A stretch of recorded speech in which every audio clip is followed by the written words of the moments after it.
What are your thoughts about prenups? Well, I think like with estate plans and trusts and wills, a prenup is a tool to protect assets. It's a tool to protect income.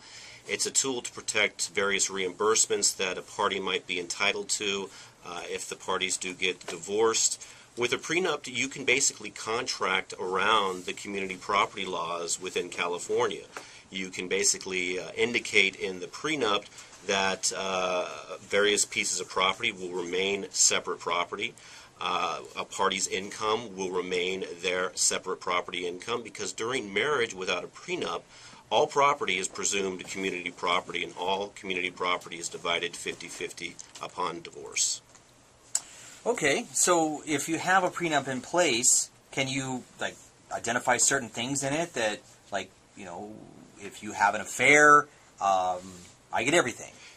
That is a very good question, and it's a very gray area. Typically with prenups, if a prenup is against public policy, and to give you an example, a prenup that says that a party is not going to be required to pay child support is absolutely void. It's per se invalid, and a judge or a trial judge cannot enforce that type of agreement. Also, with regards to custody and visitation, if a prenup indicates that a party is not going to be entitled to custody or visitation because they commit adultery, that is per se invalid, because custody and visitation is based on best interest of the children, not whether or not a parent engages in adultery. So really a prenup surrounds spouse support, which you can terminate and waive through a prenup as long as both parties are represented by an attorney.